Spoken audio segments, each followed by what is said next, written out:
આજે આપણે રિપોર્ટિંગ સ્પીચમાં એટલે કે ડાયરેક્ટ ઇનડાયરેક્ટમાં તો પ્રત્યક્ષ કથનનું પરોક્ષ કથનમાં એટલે કે ડાયરેક્ટ સ્પીચનું ઇનડાયરેક્ટ સ્પીચમાં રૂપાંતરિત કરતી વખતે રિપોર્ટિંગ વર્બના અને મુખ્ય વાક્યને ગૌણ વાક્ય સાથે જોડવા વપરાતા સંયોજકોમાં વાક્ય પ્રકારમાં જે પ્રકારના ફેરફારો થાય છે એ ફેરફારોને વિગતવાર આપણે સમજીશું અને ત્યાર પછી આપણે તમામના ઉદાહરણો સાથે સમજીશું.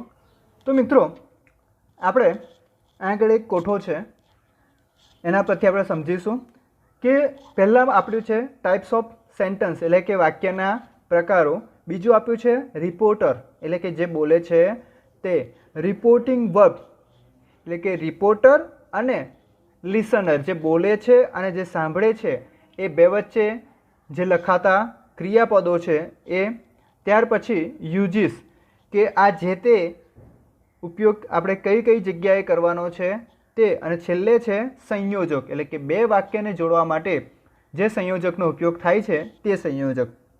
તો પહેલો પ્રકાર છે એસર્ટિવ ઓર ડિક્લેરેટિવ એટલે કે વિધાન વાક્યો. જે સાદા વાક્યો છે એ સાદા વાક્યોમાં જે બોલનાર છે એ યથાવત જ રહેશે. હવે બોલનાર પછી જે આપણે સેડ આવે છે એ સેડની જગ્યાએ આપણે શું મૂકીશું? ટોલ્ડ મૂકીશું. અને જો સાદા વર્તમાન કાળનું હોય એટલે કે સેજ આપેલું હોય તો આપણે ટેલ લખીશું. ત્યાર પછી ઇન્ફોર્મ, રિપ્લાયડ, આ ત્રણ પ્રકારના તમે સંયોજકો ક્રિયાપદો વાપરી શકો છો. સાંભળનાર યથાવત જ રહેશે અને એના સંયોજક એટલે કે સાંભળનાર પછી આપણે ધેટનો ઉપયોગ કરતા હોઈએ છીએ. ઉદાહરણ તરીકે આપણે એક વાક્ય લખીએ તો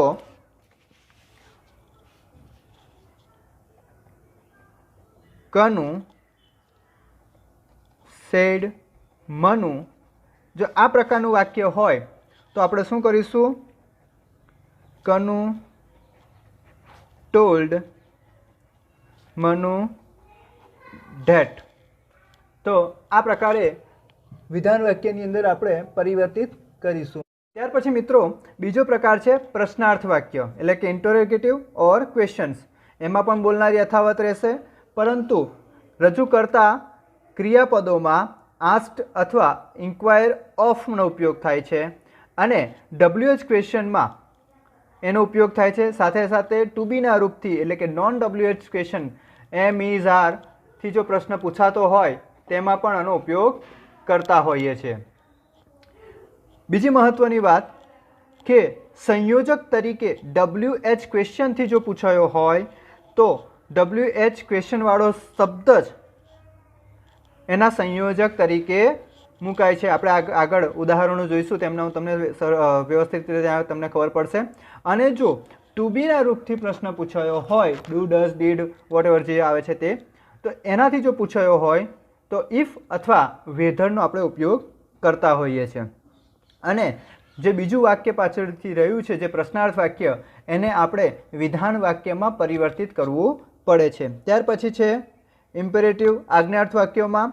એમાં વાક્યનો જે પ્રકારનો ભાવ હોય એ પ્રકારના ભાવ પ્રમાણે અહીં આગળ આપણે ક્રિયાપદો મૂકવાના આવે છે. દાખલા તરીકે હુકમનો ભાવ હોય તો ઓર્ડર, સલાહ હોય તો એડવાઇઝડ, ચેતવણી આપી હોય તો વોર્ન, સૂચના આપેલું હોય તો ઇન્સ્ટ્રક્ટેડ, ધમકી આપી હોય તો થ્રીટેન્ડ, વિનંતી હોય તો રિક્વેસ્ટેડ, સૂચન કર્યું હોય તો સજેસ્ટેડ અને દરખાસ્ત કરી હોય તો પ્રપોઝ મૂકવાનું આવે છે. હવે એના સંયોજક તરીકે ટુ અથવા નોટ ટુ. નોટ ટુ એટલે સમજી ગયા હશે કે આ નકાર વાક્ય માટે આપણે મૂકીશું, પણ જ્યાં આપણે ધેટ મૂકતા હતા એને બદલે આપણે સંયોજક તરીકે શું મૂકીશું? ટુ. ત્યાર પછી છે એક્સક્લેમેટરી સેન્ટેન્સ, ઉદ્ગાર વાક્યો. અહીં આગળ એક્સક્લેમનો પણ ઉપયોગ કરી શકો છો અને બીજો તમે ક્રાઇડ આઉટનો પણ ઉપયોગ કરી શકો છો. તો મેં ઉદાહરણમાં તમને જણાવીશ. એમાં પણ વાક્યના ભાવ પ્રમાણે એના ક્રિયાપદોમાં ફેરફાર થશે. જોયફુલ, ગ્લેડલી, જો આનંદપૂર્વકની વાત હોય તો જોયફુલ મુકાશે. દિલગીરીપૂર્વક હોય તો સેડલી અથવા સોરોફુલી. આશ્ચર્યપૂર્વક હોય તો સરપ્રાઇઝિંગલી અથવા વિથ સરપ્રાઇઝ, એડમાયરિંગલી તો એડમાયર પ્રશંસાપૂર્વક માટે, ગુસ્સા માટે એંગ્રીલી અને ચીડાઈ હોય તો એનોનિમસ સાંભળનાર ટુ અને સંયોજક તરીકે આપણે ડેટનો ઉપયોગ કરીએ છીએ. ત્યાર પછી જો આપણે કોઈને શુભેચ્છા પાઠવતું વાક્ય હોય તો એમાં ક્રિયાપદ તરીકે વિશ મૂકીશું. બોલનાર અને સાંભળનાર યથાવત રહેશે અને સંયોજક તરીકે ડેટનો ઉપયોગ થાય છે. મિત્રો વાક્ય પ્રમાણે આપણે ઉદાહરણો જોઈશું. તો પહેલાં આપણે ઉદાહરણોમાં પહેલાં જોઈશું વિધાન વાક્ય. આપણે ગયા વિડીયોમાં આપણે વાત કરી હતી, પણ આજે ફરીથી આપણે વાત કરીશું. વિડીયો લાંબો થાય છે પણ પૂરેપૂરો જોજો. વિધાન વાક્યમાં એક ઉદાહરણ લઈએ.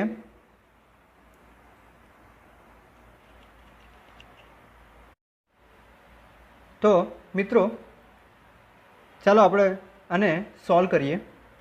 હવે વિધાન વાક્યને આપણે જ્યારે ઇનડાયરેક્ટમાં ફેરવતી વખતે કઈ કઈ બાબતોને ધ્યાન રાખીશું કોઠાના આધારે સમજી લીધું છે, પણ હવે ક્યાં ક્યાં આપણે ચેન્જીસ કરવાના છે તે પહેલાં આપણે સમજીશું.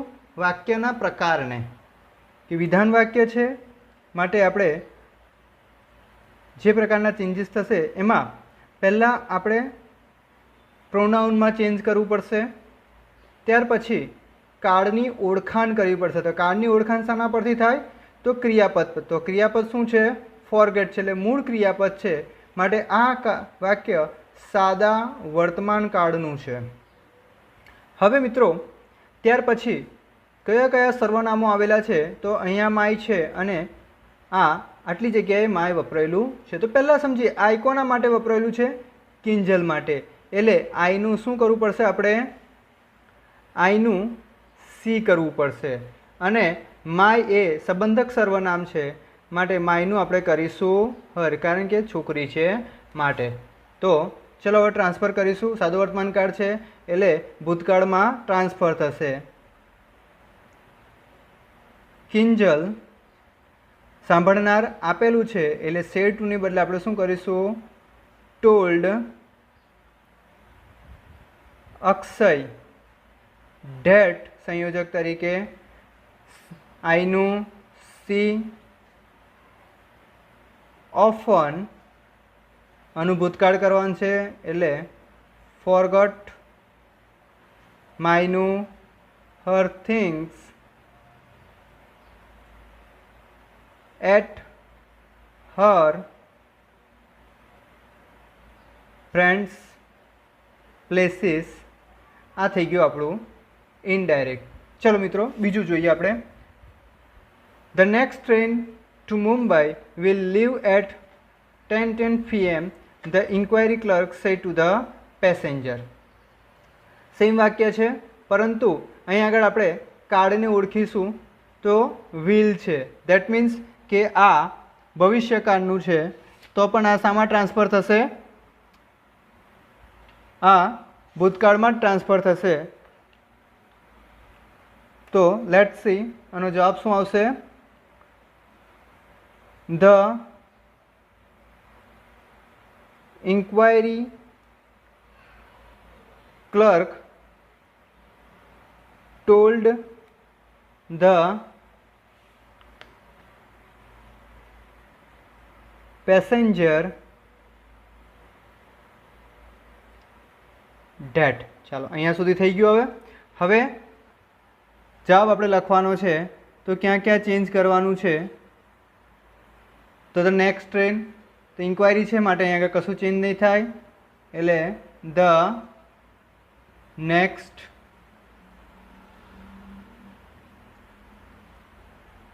ટ્રેન. ધ નેક્સ્ટ ટ્રેન હવે ભૂતકાળમાં ફેરવવાનું છે માટે જોઈએ કેવી રીતના થશે. મુંબઈ હવે વિલનું થઈ જશે અહીંયા આગળ વુડ. હું તમને અંતમાં સમજાવું છું કે સહાયકારક ક્રિયાપદોમાં કેવી રીતના કયા કયા ફેરફાર થશે. વિલનું શું થશે, શેલનું થશે, હું તમને અંતમાં જણાવું છું. તો વિલનું થશે વુડ. હવે એકવાર આપણે ક્રિયાપદનું ભૂતકાળ કર્યું છે એટલે બીજા ક્રિયાપદનું આગળ ભૂતકાળ થાય નહીં, માટે અહીં આગળ થશે would leave. Would leave at 10:10 PM. સમજશો તો મિત્રો આ એકદમ સહેલા ટોપિક છે.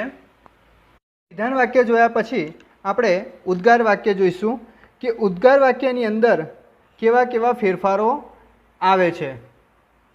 તો ઉદ્ગાર વાક્યમાં પહેલું છે એન ઓનલુકર વોટ એન એક્સિડન્ટ. તો આ સેન્ટેન્સમાં કેવી રીતના ફેરફારો થશે લેટ્સ સી. આનો આપણે જવાબ હવે પહેલાં તો ભાવ સમજશું. એક્સિડન્ટ છે એટલે સ્વાભાવિક વસ્તુ છે કે આપણને દુઃખ જ આપે, માટે આની શરૂઆત કેવી રીતના થશે તો N ઓનલુકર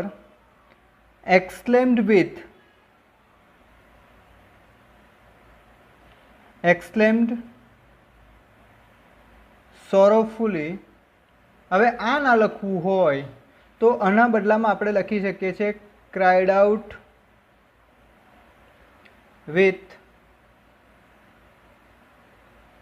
sorrow that it was, કારણ કે ભવિષ્ય વર્તમાન કાળનું હતું એટલા માટે એને ભૂતકાળમાં લઈ જઈશું.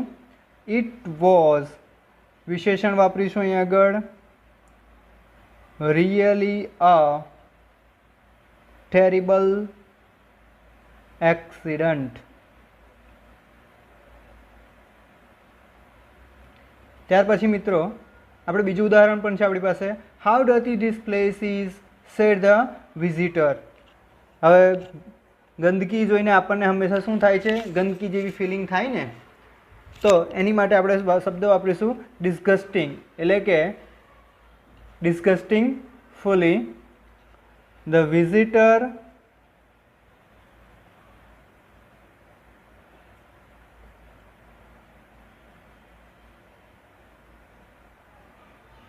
exclaimed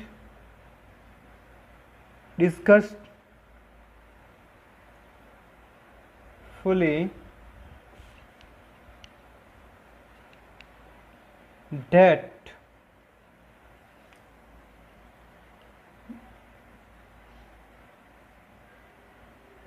that place was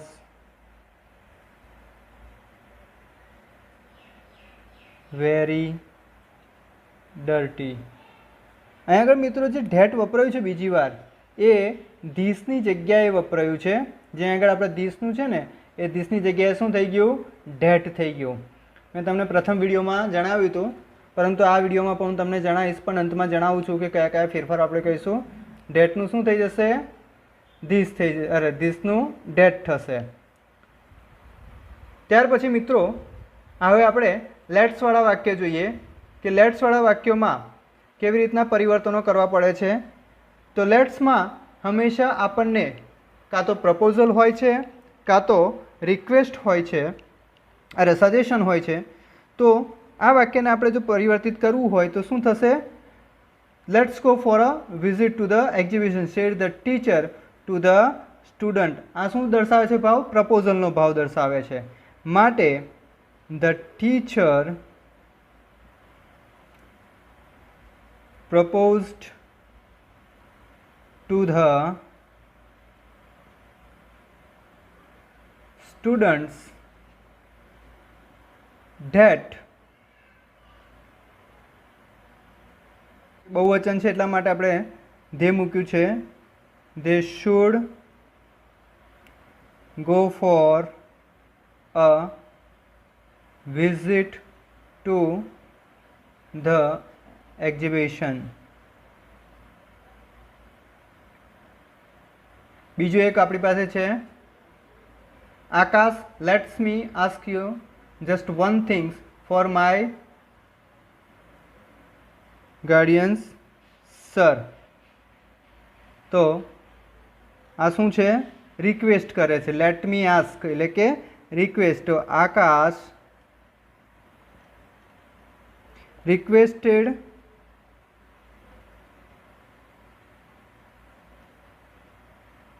the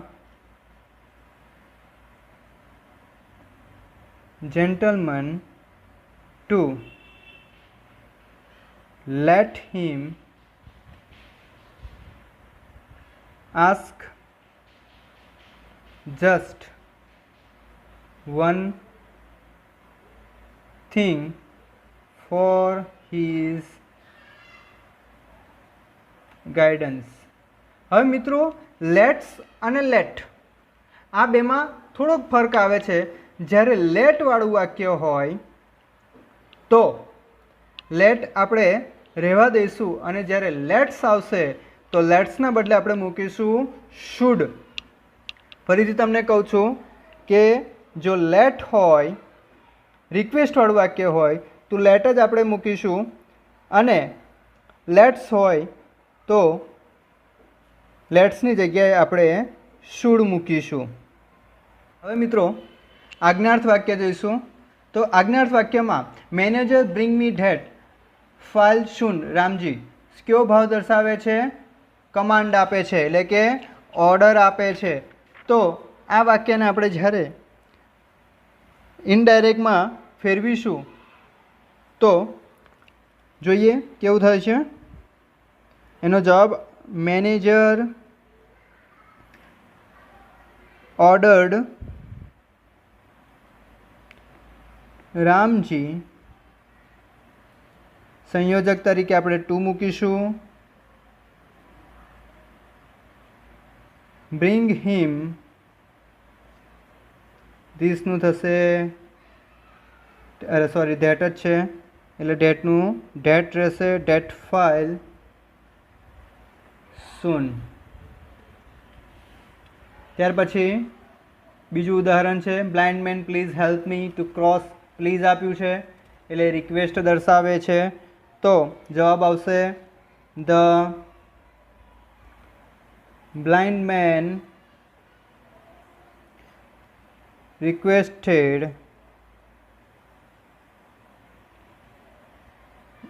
the gentleman to help him to cross the road. આ હિમ કોના માટે વપરાયું છે? બ્લાઇન્ડ મેન માટે. મી કોના માટે વપરાયું છે? બ્લાઇન્ડ મેન માટે. માટે મીનું આપણે શું કરી દીધું? હિમ કરી દીધું કારણ કે સંબંધક. Doctor take rest for at least a week. સલાહ આપે છે ડૉક્ટર કોને? મિસ્ટર વર્માને. તો the doctor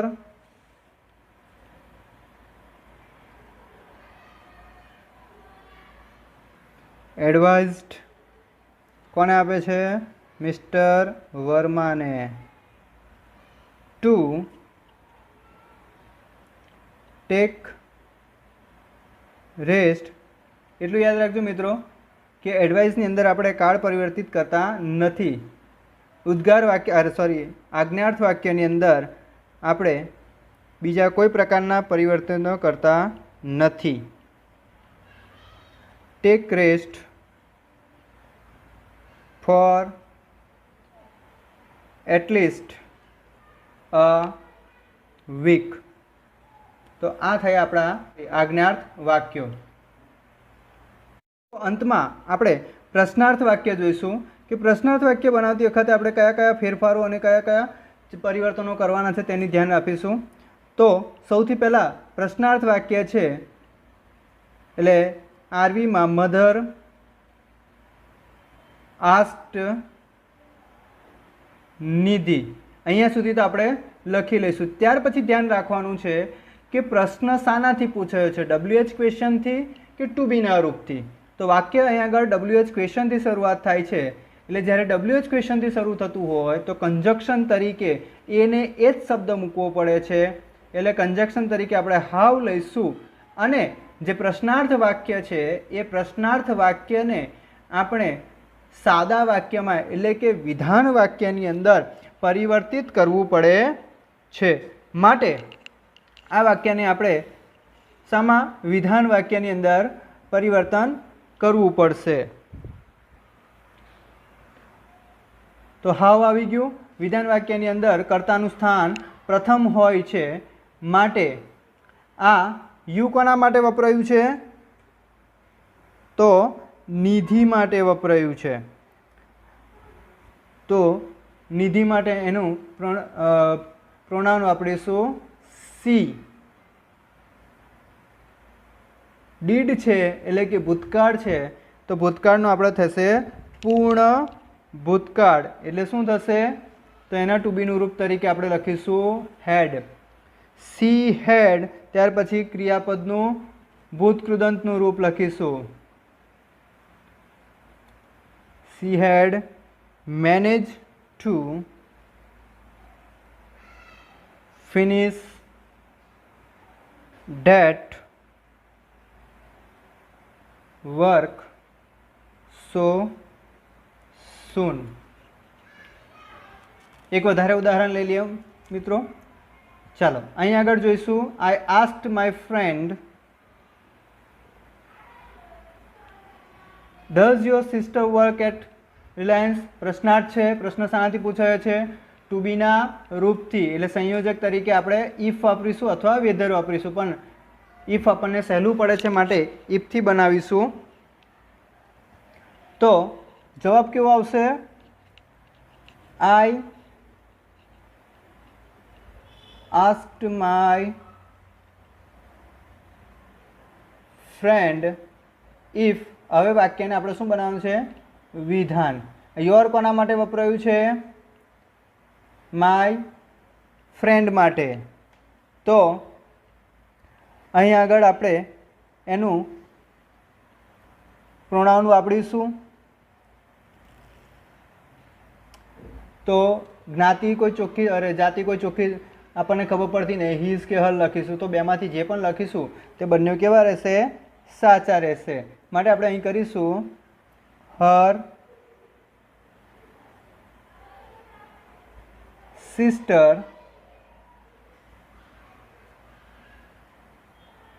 work at Reliance. તો મિત્રો આ થઈ ગયું આપણું પ્રશ્નાર્થ વાક્ય. હવે મિત્રો સર્વનામોમાં જે ચેન્જીસ થાય છે એ આપણે રિપીટ કરી લઈએ કે જેથી કરીને તમને વધારે ખ્યાલ આવી જાય.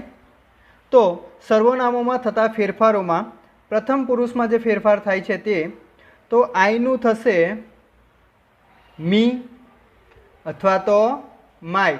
સંબંધકમાં જશે માય, માઇન અને માયસેલ્ફ. બરાબર.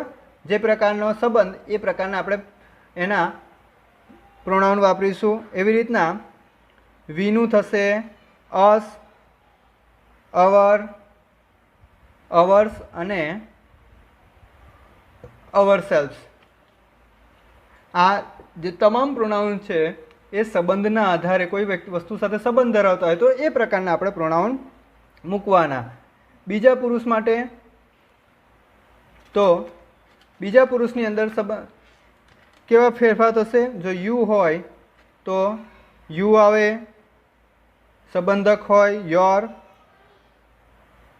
યોર્સ પણ અને યોર સેલ્ફ. ત્યાર પછી you, you, your, your self. હવે મિત્રો આપણે જોઈએ કે ત્રીજા પુરુષ સાથે કેવા ફેરફારો થાય છે.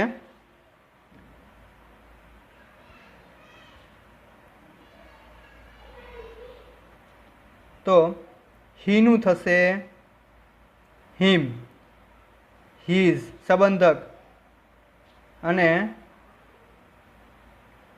હિમસેલ્ફ. ત્યાર પછી સીનું હર સંબંધક હર, હર્સ અને હર સેલ્ફ. ઇટનું ઇટ, ઇટ્સ ઇટ્સ અને ઇટસેલ્ફ. ત્યાર પછી મિત્રો ધેનું થશે ધેમ, ધેર, ધેર્સ અને ધેમસેલ્વ્સ. તો આ બધા જે પ્રોનાઉન છે એ સંબંધક પ્રોનાઉન તરીકે પણ ઉપયોગ આપણે કરીશું. ત્યાર પછી મેં તમને કીધું હતું કાળ પરિવર્તન. તો કાળ પરિવર્તન તમને એ પ્રકારે ના ખબર પડે તો આપણે ટુબીના રીતે ટુબીના રૂપ જે ઓળખીને આપણે કેવી રીતના પરિવર્તન કરવાના તો જોઈએ. તો ક્રિયાપદો અને તેમાં થતા ફેરફારો. જો ક્રિયાપદ તરીકે ઇઝ, એમ અને આર આવે, આ કયા કાળના છે તો કે ચાલુ વર્તમાન કાળના. તો શામાં ટ્રાન્સફર થાય? ચાલુ ભૂતકાળમાં થાય. તો ચાલુ ભૂતકાળના ટુબીના રૂપો કયા છે તો વોઝ અને વેર. એવી રીતે મિત્રો વોઝ અને વેર હોય તો શામાં પરિવર્તિત? ચાલુ ભૂતકાળ છે તો ચાલુ પૂર્ણ ભૂતકાળ, એટલે કે ચાલુ પૂર્ણ ભૂતકાળનો ટુબીના રૂપ છે હેડ બીન. એવી રીતના મિત્રો ફટાફટ આપણે લખી લઈશું. હેવ હેઝ પૂર્ણ વર્તમાન કાળ તો ટ્રાન્સફર થશે પૂર્ણ ભૂતકાળમાં. ત્યાર પછી ડુ કે ડઝ સાદો વર્તમાન કાળ ટ્રાન્સફર થશે સાદા ભૂતકાળની અંદર.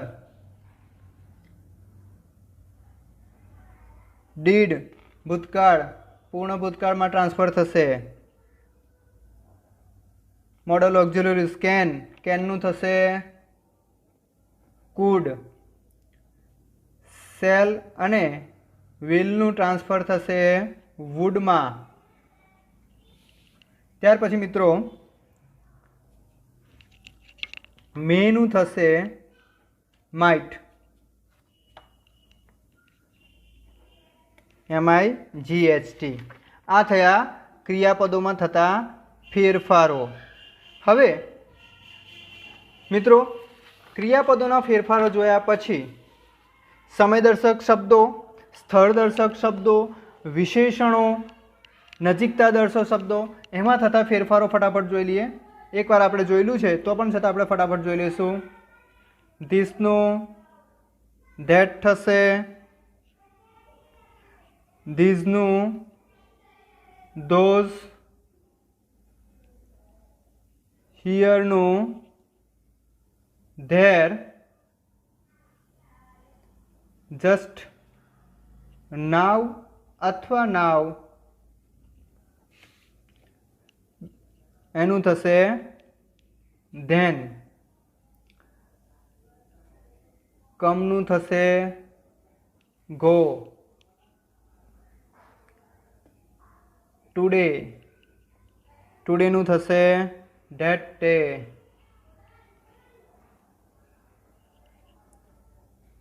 Tonight that night.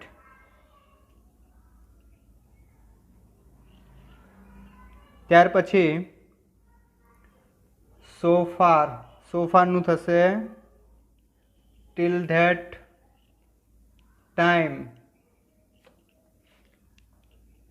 ધસનું થશે સો. ત્યાર પછી મિત્રો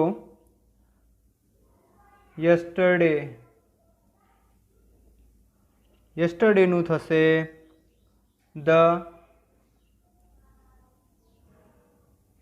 પ્રીવિયસ ડે. લાસ્ટ યર અથવા લાસ્ટ વીક તો the PRIEVIOUS the previous year અથવા વીક. ત્યાર પછી